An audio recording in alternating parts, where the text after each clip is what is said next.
오늘 하나님은 빛이시라는 주제의 말씀을 가지고 여러분과 함께 하나님 말씀 상고해보는 시간 갖도록 하겠습니다.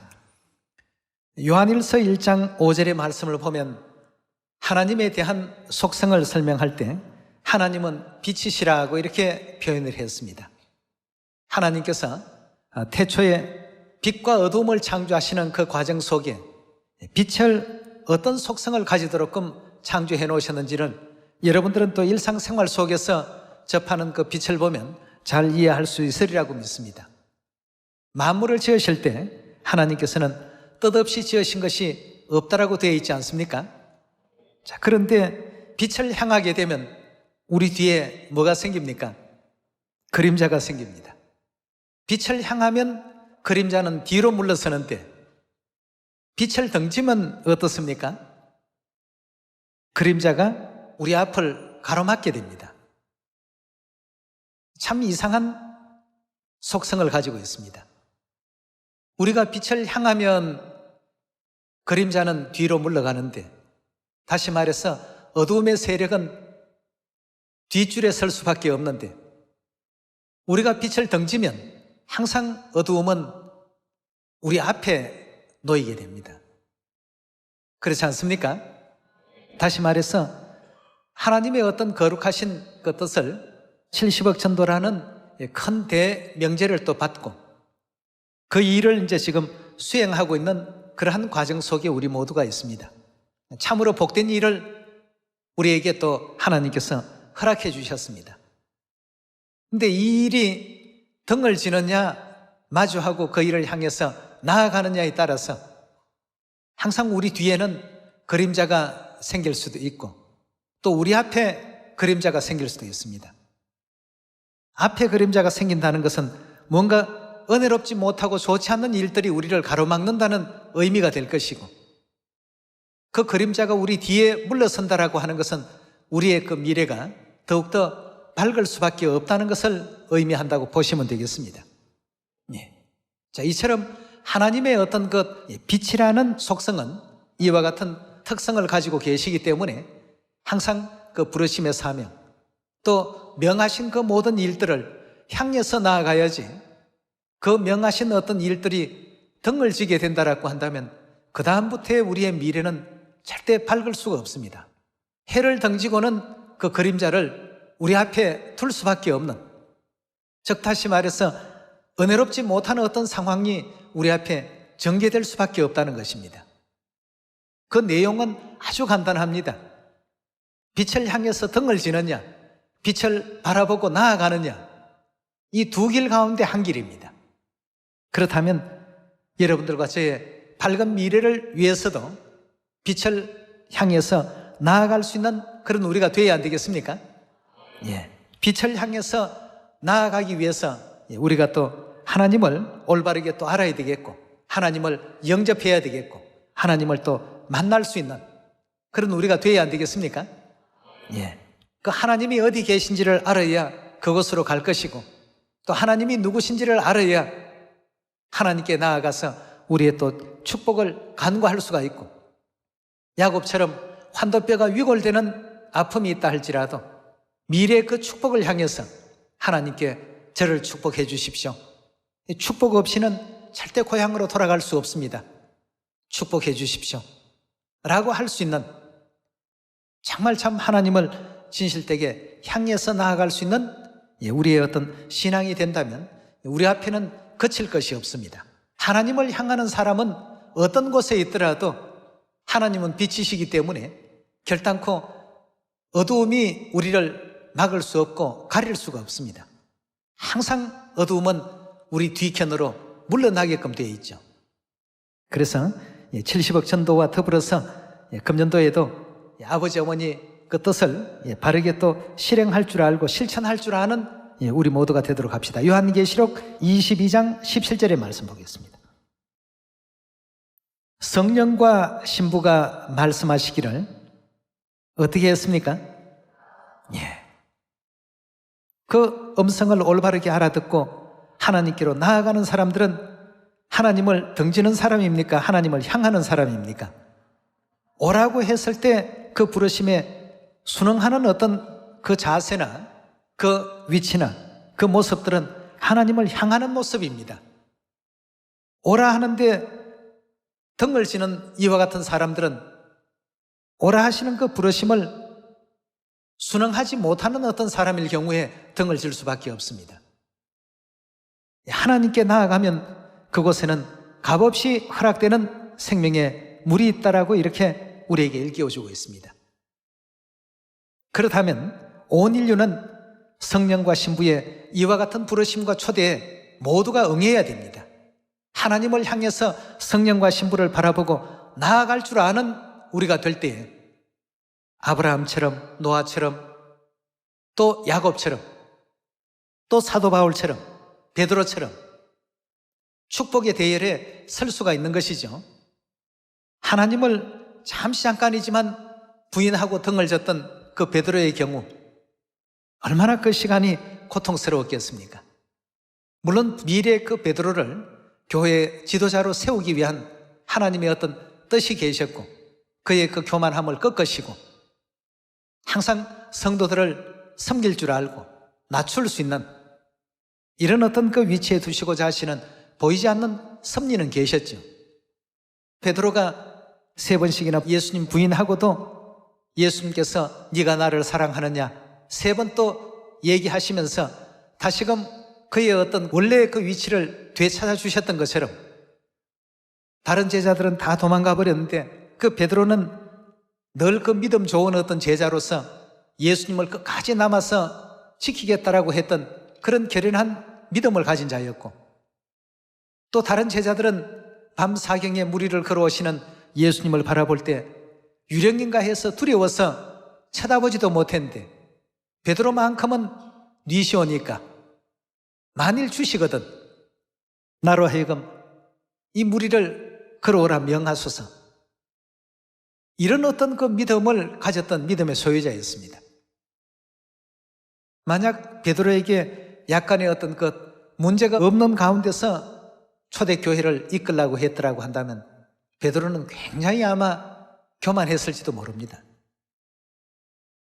그러나 앞으로 교회를 또 이끌어야 되는 이와 같은 입장이기 때문에 자고하지 않는 어떤 그 겸손할 수밖에 없는 상황을 그렇게 만들어 놓으신 것이죠. 오늘 우리가 이런 어떤 모든 내용의 말씀을 통해서 믿음을 지켜갔던 모든 믿음의 선진들의 공통점을 바라보게 된다면 하나님을 던져버린 사람은 아무도 없습니다. 모두가 하나님을 향했습니다. 그럼 그들이 믿음을 실천하고 실행할 때 주어진 여건과 상황이 녹록하거나 쉬운 것을 하나님께서 요구하셨는가? 전부가 어려운 것이었습니다. 노아의 역사나 아브라함의 역사나 여러분이 다 잘 알고 있습니다만 쉬운 것이 있었습니까? 절대 쉽지 않았습니다만 하나님을 항상 향해서 바라보면서 그림자를 앞으로 만드는 행위를 하지 않았습니다. 그러니까 언제나 그들에게는 영적 세계에는 굉장히 참 밝은 미래가 창창한 그런 축복과 영광만이 그들에게 주어졌습니다. 우리의 하나님, 성령과 신부 되신 아버지 하나님, 어머니 하나님, 항상 주신 모든 내용의 말씀을 실천할 줄 아는 우리가 돼야죠. 외면하고 등을 져버리게 된다면 어두움이 우리 앞길을 전부 막을 수밖에 없는 그런 입장이 되고 말 것입니다. 히브리 11장 6절의 말씀 보도록 합니다. 믿음이 없이는 어떻게 한다고요? 누구를 말입니까? 하나님을 절대 기쁘시게 할 수 없습니다. 특히나 하늘나라가 가까운 바로 이 시대를 우리가 살아가면서 등과 기름을 준비해야 되는데 믿음의 기름이 없다라고 하는 것은 이건 곧 다시 말해서 미련한 다섯 처녀와 같다는 입장이 되고 마는 것입니다. 믿음이 없이는 기쁘시게 못하나니 하나님께 나아가는 자는 반드시 그가 계신 것과 또한 그가 자기를 찾는 자들에게 상 주시는 이심을 믿어야 할지니라. 믿음으로 노아는 아직 보지 못한 일에 경고하심을 받아 경외함으로 방주를 예비하여 그 집을 구원하였으니 이로 말미암아 세상을 정죄하고 믿음을 쫓는 의의 후사가 되었나니라고 했습니다. 노아는 주신 분부의 말씀대로 하나님을 항상 바라보았지 하나님을 등지지 않았습니다. 그 일을 수행하는 게 쉽습니까? 쉽지 않습니다. 언젠가 한번 여러분들에게도 말씀을 드렸던 적이 있습니다. 방주를 짓는 것은 고사하고 거기에 사자 또는 사나운 어떤 그 맹수들 그리고 징그러운 뱀들 이런 걸 전부 암수 한 상씩 집어넣으라고 하셨는데 창세기의 말씀을 보면 노아가 하나님께서 명하신 대로 어떻게 해요? 다 순행하였더라라고 기록되어 있습니다. 방주 짓는 그 자체만 하더라도 하루 이틀 걸릴 일이 아니고 1, 2년에 마쳐질 일이 아닌데 방주를 다 지었다 하더라도 짐승을 집어넣는 일이 이거 보통 일입니까? 성경에는 한 줄로 간단하게 되어 있습니다. 다 준행하였더라. 그런데 그걸 외면하지 아니하고 그 어려운 일을 준행을 했습니다. 지켜나갔습니다. 하나님을 항상 바라보고 나아갔죠. 빛을 등지지 않았습니다. 언제나 빛을 등지면 어두움은 항상 우리 앞에 놓이게 되고 우리 앞에 어둠이 놓인다는 것은 그 미래가 어두울 수밖에 없는 결과를 가져온다는 뜻이 되겠습니다. 그러나 빛을 향해서 나아가면 절대 어두움이 우리를 가릴 수가 없습니다. 오늘 여기에 지금 노아에 대한 내용 또 아브라함에 대한 내용 수많은 믿음의 선진들에 대한 내용이 히브리 11장에 기록되어 있습니다. 하늘어머니께서 전 세계 70억 인류 인생들에게 생명의 복음을 전파하자 말씀을 주셨습니다. 이 일을 우리가 외면하고 등을 돌릴 것이 아니라 그 말씀에 모두가 또 바라보면서 나아갈 수 있는 이런 여러분과 저의 믿음이 되어야 되겠습니다. 지금은 필요한 것이 등에 믿음의 기름이 예비되어 있어야 되겠습니다. 기름을 다 말려버린 미련한 다섯 처녀처럼 되지 말고 기름을 풍부하게 준비해서 무슨 명이든지 항상 하나님을 바라보면서 빛을 향해서 나아갈 줄 아는 그런 여러분과 제가 된다면 우리의 미래에 절대 어두움이라는 것은 끼어들 수가 없습니다. 에스의 미래가 어두웠고 또 유다의 그 미래가 어두웠고 다 하나님을 등진 사람들입니다. 그들이 훗날 하나님께 나와서 다시금 옛날의 그 어떤 명예와 영광을 회복시켜 주십시오. 방성대곡해도 기회가 없습니다. 우리에게 이 특별한 기회가 주어졌을 때 이 기회를 외면해서는 안 됩니다. 우리 계속해서 7절의 말씀 계속 봅니다. 믿음으로 노아는 아직 보지 못한 일에 경고하심을 받아 경외함으로 방주를 예비하여 결국 그 집을 구원하였으니 이로 말미암아 세상을 정죄하고 믿음을 쫓는 의의 후사가 되었나니라. 믿음으로 아브라함은 부르심을 받을 때 순종하여 장래의 기업으로 받을 땅에 나갈새 갈 바를 알지 못하고 나아갔으며 믿음으로 저가 외방에 있는 것 같이 약속하신 땅에 우거하여 동일한 약속을 유업으로 함께 받은 이삭과 야곱으로 더불어 장막에 가하였으니 이는 하나님의 경영하시고 지으실 터가 있는 성을 바랐음이라고 했습니다. 자, 여기에 지금 8절에 나오는 아브라함도 역시 마찬가지입니다. 하나님께서 그 집에서 나오라고 하니까 갈 바를 알지 못하고 고향집에서 그냥 막연하게 나왔습니다. 갈 곳이 정해져 있지도 못했습니다. 이뿐만 아니었죠. 아브라함에게 있어서는 백세 얻은 이삭이라는 또 독자가 있었습니다. 하나님께서 모리아산에 제물로 이와 같이 바치라고 하시는 이런 분부도 내렸습니다. 아브라함은 항상 하나님을 바라보는 사람이지 하나님을 등지는 사람이 아니었습니다. 하나님을 바라보는 사람은 하나님 말씀에 순종합니다. 순응하게 되어 있습니다. 세상을 바라보지 않습니다. 세상을 바라보면 그것은 곧 누구를 등지는 것입니까? 하나님을 등지고 빛을 등지는 그런 결과가 되니까 그걸 알기 때문에 방주를 짓는 일도 녹록한 일이 아니고 수많은 어떤 억만금이 들어가는 이와 같은 일들이고 각종 짐승을 한 상씩 드리는 일도 보통 어려운 작업이 아니었습니다. 그러나 하나님의 말씀대로 다 준행하였더라. 빛을 향해서 살아가는 사람들의 어떤 삶의 결과입니다. 아브라함 역시 마찬가지였습니다. 그럼 오늘날 하나님께서 가장 큰 축복을 예비해 놓으시고 담아 놓으셨다고 하시는 이 마지막 백성들, 마지막 성도들, 우리는 어떻겠습니까? 그래서 하나님께서 마지막에 어떻게 명하셨습니까? 내게로 다 오라고 했습니다. 빛을 바라보고 빛을 향해서 나아가는 우리가 돼야지요. 빛을 등지고 앞으로 나아가는 그런 어리석은 우리가 되면 안 됩니다. 제 얘기가 무슨 얘기인지 이해가 잘 안 되시면 내일 아침에 해가 뜨거든 해를 등지고 한번 서 보십시오. 여러분 앞에 뭐가 지금 떡하니 버티고 우리 길을 지금 막고 있는지. 그러나 그 해를 향해서 한번 바라보십시오. 아무것도 우리를 막는 게 없습니다.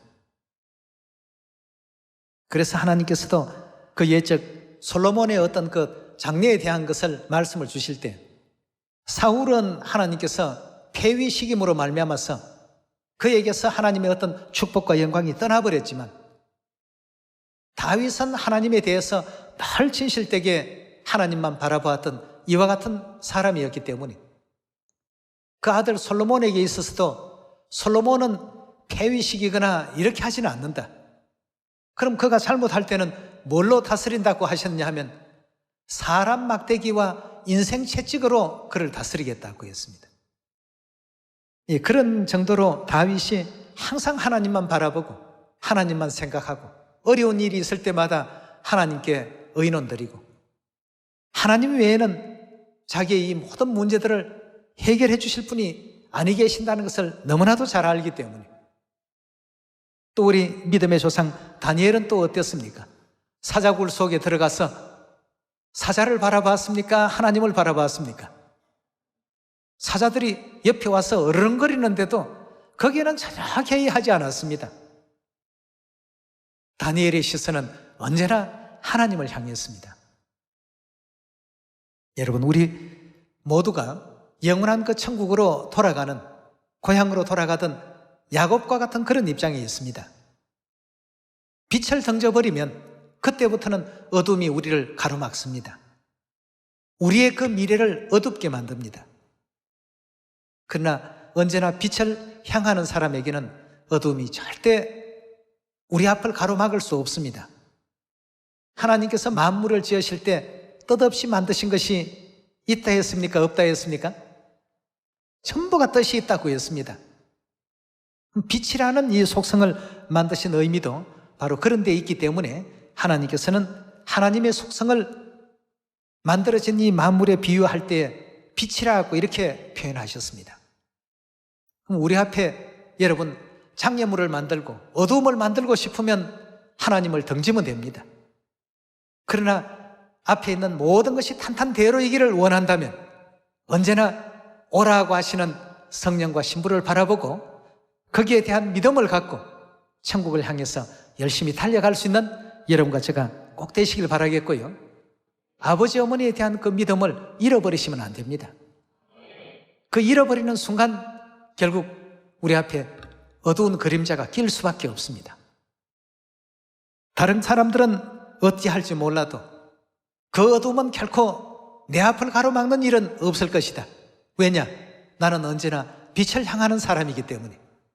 이래서 우리 시선을 항상 하나님께 두시고 70억 인류 인생들에게 다 희망을 전하고 축복을 전하고 구원의 소식을 전하자 하신 그 말씀에 우리 모두가 또 순종하고 순응하면서 빛 대신 거룩하신 예루살렘 하늘 어머니를 따를 줄 아는 그런 은혜롭고 아름다운 우리 시온 가족들이 다 되도록 합시다. 우리의 미래를 더 밝고 희망차고 더 박진감 있게 나아가기 위해서는 빛이라는 속성을 왜 하나님께서 이렇게 만드셨을까? 잘 한번 기억해보는 이 시간이 되길 바랍니다. 요한복음 15장 우리 한 말씀 더 찾도록 하겠습니다. 15장 1절의 가르침을 보도록 합시다. 내가 참 포도나무요 내 아버지는 그 농부라. 무릇 내게 있어 과실을 맺지 아니하는 가지는 아버지께서 이를 제해버리시고 무릇 과실을 맺는 가지는 더 과실을 맺게 하려 하여 이를 깨끗게 하시나니라. 너희는 내가 일러준 말로 이미 깨끗하였으니 내 안에 거하라. 나도 너희 안에 거하리라. 가지가 포도나무에 붙어있지 아니하면 절로 과실을 맺을 수 없음 같이 너희도 내 안에 있지 아니하면 그러하리라. 나는 포도나무요 너희는 가지니 저가 내 안에 내가 저 안에 있으면 이 사람은 과실을 많이 맺나니 나를 떠나서는 너희가 아무것도 할 수 없음이라 그랬습니다. 자, 빛을 떠나는 사람은 방향을 어떻게 하고 있습니까? 빛을 등지고 있죠. 그렇지 않습니까? 나를 떠나서는 하는 여기 나는 누구를 가리킵니까? 하나님은 요한일서에 누구시라고 했습니까? 빛이신데 빛을 떠난다라고 하는 것은 결국 빛을 등지는 겁니다. 빛을 등지고 보면 그 사람 앞은 항상 어둠이 가로막고 있습니다. 어둠의 어떤 그 미래만이 존재할 수밖에 없다는 것이죠. 그래서 나를 떠나서는 너희가 어떻게 해요? 예수님께서 두려움을 주려고 하시는 것이 아니고 그 미래가 그렇게 만들어질 수밖에 없다는 사실을 우리에게 일깨워주고 있습니다. 6절입니다. 사람이 내 안에 거하지 아니하면 가지처럼 밖에 버리워 말라지나니 사람들이 이것을 모아다가 불에 던져 살아나니라. 너희가 내 안에 거하고 내 말이 너희 안에 거하면 무엇이든지 원하는 대로 구하라.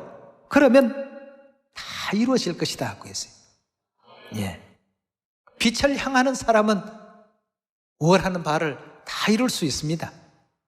그러나 빛을 등진 사람은 그 어떤 것도 이룰 수도 없을 뿐 아니라 할 수도 없는 그런 존재가 된다는 사실을 요한복음 15장에서 아주 정확히 설명을 해 주셨고요. 욥기서 우리 22장 한 말씀만 더 봅시다. 욥기 22장 21절의 가르침을 함께 보겠습니다. 너는 하나님과 화목하고 평안하라. 그리하면 복이 내게 임하리라. 청컨대 너는 그 입에서 교훈을 받고 그 말씀을 내 마음에 두라. 내가 만일 전능자에게 돌아가고 즉 하나님께로 돌아가고 또 내 장막에서 불의를 멀리 버리면 다시 흥하리라. 내 보배를 진토에 버리고 오빌의 금을 강가에 돌에 버리라. 그리하면 전능자가 내 보배가 되시며 내게 귀한 은이 되시리니. 자, 우리가 마음속에 어떤 보배가 있습니다. 그런 것을 많이 가지고 있다라고 한다면 결국은 보배이신 하나님께서 거하실 자리가 없습니다. 다시 말하면 빛을 등질 수밖에 없는 위치가 되고 자세가 등지는 자세가 나올 수밖에 없습니다. 내 보배를 진토에 버리고 오빌의 금을 강가에 돌에 버리라. 그리하면 전능자가 내 보배가 되시며 내게 귀한 은이 되시리니 이에 내가 전능자를 기뻐하며 하나님께로 얼굴을 들 것이라. 너는 그에게 기도하겠고 그는 들으실 것이며 너의 서원한 것을 너가 갚으리라. 내가 무엇을 경영하면 어떻게 된다고요? 다 이루어진다고 했습니다. 우리 하나님께서 안 될 말씀을 우리에게 그냥 한번 지내가는 말씀으로 그렇게 이렇게 기록해 놓으신 것입니까? 성경 말씀은 진리의 말씀입니다. 전부 참이고 진실된 겁니다. 내가 무엇을 경영하면 다 이루어질 것이라. 어떤 자세가 되었을 때요? 항상 빛을 향해서 나아가는 자세가 되었을 때, 이런 믿음이 우리가 되었을 때, 다니엘이 그러했고 아브라함이 그러했고 노아가 그러했고 다 하나님을 바라본 사람들에게는, 빛을 향해서 나아간 사람들에게는 그림자가 없습니다. 그 그림자가 어두움이 뒤로 다 물러갈 수밖에 없습니다. 어떤 악한 회방의 어떤 장막도 다 뒤로 물러설 수밖에 없죠. 그래서 하나님은 우리 보배십니다. 이걸 이제 우리가 더 많이 깨닫고 내 앞에 어떤 장애가 있고 어려움이 있다 할지라도 우리의 시선은 항상 하나님을 봅시다. 28절의 말씀 다시 보시면 내가 무엇을 형량하면 이루어질 것이요 내 길에 빛이 비치리라. 내가 낮춤을 받거든 높아지리라고 말하라. 하나님은 겸손한 자를 구원하시느니라. 무죄한 자가 아니라도 건지시리니 내 손이 깨끗함을 인하여 그런 자가 건지심을 입으리라 고했습니다. 23장 10절입니다. 나의 가는 길을 오직 그가 아시나니 그가 나를 단련하신 후에 내가 점검같이 나오리라 고했습니다. 하나님을 바라보고 진행하는 길은 어두움이 없습니다. 결국 마침내는 우리를 점검같이 정말 축복의 어떤 반열 위에 우리를 다 세우실 것이고 하늘의 왕 같은 제사장으로서의 위치와 역할들을 반드시 허락하십니다. 이 꿈을 가지고 이제 우리가 달려가야 안 되겠습니까? 어디로 인도하시든지 그 빛의 인도를 따라서 영화로운 천국까지 한 사람도 우리 낙오되지 마시고 70억 인류에게 이 복된 희망의 복음을 다 전합시다. 알려주시고 저들에게도 기회는 줘야 안 되겠습니까? 거절하는 것은 선택권은 그들에게 또 있는 것이니까 받든지 받지 못하든지는 우리의 어떤 역할은 아닙니다. 그러나 우리는 살리기 위해서, 구원시키기 위해서 최선을 다하다가 아버지 오시는 그날 또 영광 중에 영접하고 또 구원될 어떤 식구들은 하나님께서 다 구원의 반열로 또 불러주시고 이루어주십니다. 항상 하나님을 늘 바라보는 식구들에게 열매를 다 맺도록 해주십니다. 여러분, 과일도 햇빛을 받아야 성장이 되고 그 과육도 제맛이 나지 않습니까? 사과의 어떤 모양만 가지고 있어서는 사과라고 볼 수가 없습니다. 그러려면 항상 빛을 향해야 됩니다. 열매도 빛을 향해야 되고 나무도 빛을 향해야 됩니다. 천지의 만물들이 전부 이치를 하나님께서 그렇게 만들어 놓으셨듯이 우리 자녀들도 항상 하나님을 바라보시면서 등지고 걷는 사람은 그만큼 많은 괴로움과 고통을 겪을 수밖에 없지만 바라보는 사람은 그런 모든 장애를 하나님께서 일소시게 주십니다. 그래서 오늘 여러분과 더불어서 이제 또 지혜로운 다섯 처녀, 미련한 다섯 처녀, 등과 기름을 준비한 처녀, 등만 준비한 처녀. 기름은 믿음이라고 했으니까 믿음의 기름을 더 은혜롭게 예비하시고 믿음의 기름을 예비했다는 것은 언제나 어떤 상황이나 또 어디에서나 늘 하나님을 바라볼 줄 아는 그런 어떤 믿음을 하나님께서는 또 원하시고 또 계시는 가운데 있습니다. 지난번에도 우주 영상을 보여드렸습니다만 지구 찾아볼 길이 없습니다. 우리 은하계 안에서 2천억 개 속에 묻히니까 어디가 지구인지 흔적도 없습니다.